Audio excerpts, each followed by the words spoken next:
Hey everybody, I'm David Corsaro. And I'm Rick Merrill. Oh, sorry. I'm David Corsaro, and it's time to be awesome. My guest today, in case you haven't noticed yet, is FISM Grand Prix champion Rick Merrill. Rick Merrill. Now, many of you guys, I'm sure, have seen Rick's competition act. It absolutely floors everybody. It's visual. It's funny. It's simplest. It's simple, and it's props. Rick took this very, very cool move, this cool idea, this cool concept, and took it to the extreme and won Magic's biggest award on Magic's biggest stage. And now he's on my show. How far we've fallen. So, Rick, thanks for coming on. I appreciate it. Hey, thanks for having me. So, we have FISM coming up soon, and obviously that's going to be the talk of a lot of people about who's competing in FISM and who's winning in FISM and who deserves to win at FISM. And I wanted to talk just for a minute about creating a competition act. Because you didn't just create an act and then decide to compete with it, correct? You created an act for a competition. Correct. That is correct. So as you were constructing this, what were the pieces that you felt like needed to be there to win a competition? So the way I started, my first competition ever was in 2003, Abbott's Close-Up. They have a one-trick competition, right? So most people know by now I had learned Rune Klon's coin and pen routine and had done that first. And so that was the one trick. I added a few sleights of my own to it. And I did that and competed with it, and it went well. I won that competition, that little one trick. And so then I started trying to build an act off of that, basically. Now, how long was that one trick act? I bet it was 1 minute, 1.5 minutes tops. Okay, so 1.5 minutes, and you win Abbott's. Right. Then what did you do next? I got $100 in merchandise, by the way. $100 in merchandise. Which I used that weekend because I wasn't convinced Abbott's would be around the next year. Anyway. That's why we compete, my friend. That's right. We're swimming in Rolexes. So you have 1.5 minutes, you win Abbott's, and then you said, all right, now I want to take this to where? That's right. So I wanted to take it to another competition. Like FISM wasn't even on my radar at this point, right? I wanted to see if I could create an act that could win a competition. I did it the one time. I won it. I got jazzed. And so I said, boy, I got 1.5 minutes.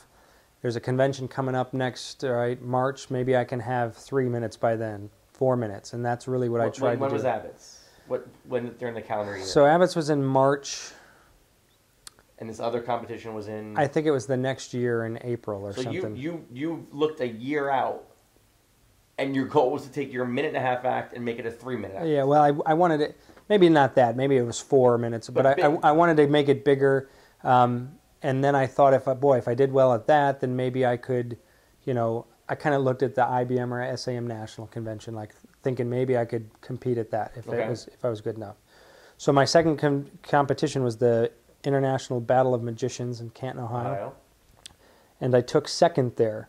And I was really nervous and really, after watching it, I just wasn't too happy with what I did. And I realized that I was letting myself get worked up over this. So that was kind of where I first decided that I was gonna look at these magicians as glorified laymen, right? That's what I call them. And I wasn't gonna be nervous about those people sitting in the audience. I was gonna treat them like laymen. Okay. And so I started trying to add, right, after every competition, because I did the Magi Fest after that, right? And then I won that. And then I entered the SAM and the IBM National, right? And my goal was always to have another 30 seconds, another minute. If I could have more material after each one, I had these little deadlines, kind of on the calendar. And so I would work and try to keep building the act with every competition that I did, basically. When you were talking about building an act, though, were you thinking, okay, this needs more jokes, this needs more magic moments, this needs more magician foolers? Like, what were your... Yeah, good question. I can see why you got this job. Not my first interview, let me tell you right now. So the things I decided on early when I said I'm going to do this were I want the jokes to be kind of original and funny. I wanted it to have humor in the act. I wanted it to be visual, right? and I wanted it to be things that people hadn't seen before. So as much as I love the cups and balls, I couldn't figure a way to do cups and balls because I felt like there wasn't a lot that I could kind of bring to that. So, quick question though, because those three things are really interesting. So humor, stuff they've never seen, visual. Did you want those three things because you felt like those three things are good for competition acts? yeah. I mean, I think when I would watch competitions, right, and you kind of know what's coming. I mean, people are doing their layman act for competitions, and I think if you're competing in a magic competition and your goal is to win the magic competition, you have to fool the people in attendance, right? And those are magicians. I'm sorry. I mean, the judges are magicians. So, like, there's a couple trains of thought, right? Schools of thought. Some people get into competitions because they want to just be seen, right? And so that Right. they can get booked for things or whatever. I entered... Which is great. Right, yep. That's a very valid reason to compete. I've got plenty of friends that do that, and they're traveling the world because they competed at FISM or competitions. My personal goal was to try to win whatever competition I was in, right? I mean, I went in to win. And so I knew I had to fool people, I knew I had to make them laugh, and I knew I had to kind of be original. So that's what I shot for. So as you were continuing to build leading up to FISM, your idea was, okay, I took second place, so more jokes, more visual, more magic foolers. And then I got first place. Now, you had told me, like, even when you got first place, you still had this idea of expanding it before FISM. Yeah, I expanded it. I won the Magi Fest, and then I went and did the IBM National Convention, and I won that. And a week later, I went to the SAM and won that.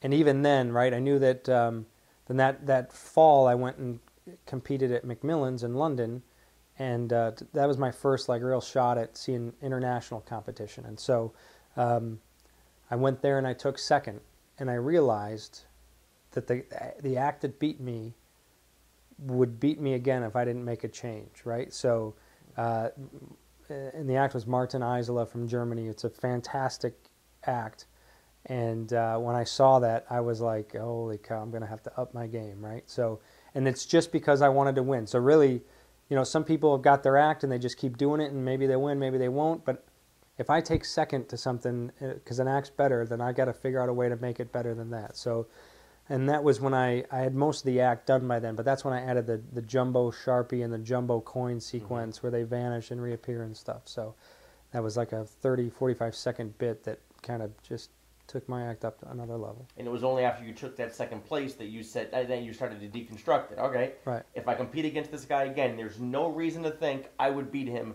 with him doing the same material and me doing the same material, but different judges. That's right.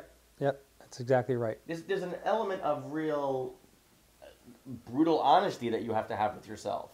It's not just, well, I won first place at a competition a couple months ago, so I'm ready for FISM. You said, no, if I don't win consistently, if I don't see myself better in all of these, why would I assume I'm going to win there? Right. And I had some drivers. I mean, I competed at IBM, right, and I won, but I didn't win the gold cups. And I remember one of the judges at IBM saying, what do you want to do with this? And I said, well, maybe I'll compete at FISM someday. And I remember plain as day him saying, that act will never win FISM, right? And that just kind of... And you had just won first place. Yeah, and that burned inside me for, another year until I went and won FISM. And that man came up to me at the bar at FISM after I had won, and he said, I don't know if you remember me, but I said that you would... And I said, oh, I remember you. Well, I've never been so happy to be wrong about something. That's right. So one more question for you. So you've been involved in you've watched other competitions. You won in 2006, right? That's right. 2006. So in the years since then, have you seen a difference in the style of competitions that other people do? Like, for example, if somebody came up to you and said, I'm going to compete in FISM this year, what advice do you have as far as like, well, listen, things are different now. Things should change this. Or do you feel like, nope, same rules apply. Fool them, be original, always make it better. I think the same rules apply. And I think it's, right, I mean, it's solely based, let's face it. I mean, I won FISM in 2006 because on that day the judges thought I was the best act there, right? So it by no means makes a Grand Prix winner is not the best magician in the world. Look at Farquhar. And, if we'd all competed against Jan Frisch, we all would have lost, Yeah. right? So, Yeah. I mean, it just depends. Well, It depends on the year. It depends, obviously, on the judges. But you know, I think a big part of it is just knowing who you're up against, when you're up against them, and you let the chips fall where they may. And it's, you know, I don't think one style is better than another. I stand up. I mean, I made a conscious decision that I was going to stand there without a table, without anything, and that I wasn't going to go to my pockets, right? So that was one of my rules, that everything I did was going to just kind of try to flow from one spot to another, and I wasn't going to kind of come out of that frame. And so that's what worked for me. I think the biggest thing to take away is if you're thinking about competing, whether it's at FISM, whether it's at your local Magic Club, the key thing is, what's it going to take to win this? Set yourself some parameters. Yeah. You set yourself parameters. Funny, original, visual, no pockets, okay, go. And it took you a long time to build up to what you needed. So if you're thinking about competing in something, set yourself some parameters. What's it going to take to win this competition? Don't rest on your laurels. It could be $500, it could be $1,000. You know, depending on who the judges are. You're looking at me like... I didn't know where you're going with that one. There's a million ways to bribe judges nowadays. That's right. Sometimes it's booze, sometimes it's women. The point is this. Brutal honesty, setting your parameters, and working hard towards what your ultimate goal is. And if it's not to win, if it's to showcase your act on a grand stage, awesome. Yes. Do that. Do an act on the stage that you think booking agents are going to look at and want to hire and want to have lecture. That's great too. But if your goal is to win like Rick did, set your parameters of what it's going to take, continue to work hard, continue to make sure you go towards what your ultimate goal is, and maybe someday you too can hold up that trophy and say that you are forever the 2006 Grand Prix World Champion. Right. Chances are you'll never win a Grand Prix, but please do try. And then eventually you'll end up on a couch in my hotel room filming an episode of Time to Be Awesome. This could be you too. It's so exciting. So listen, everybody, we're going to put a link down here too to Rick's act on YouTube, so you can actually watch it and apply everything that he's talked about here. So Rick, I appreciate you coming on. Thanks for having me. Thanks for watching, guys. Thanks, buddy. See ya. My name's David Corsaro. That's Rick Merrill. Now, go be awesome. Thanks, everybody.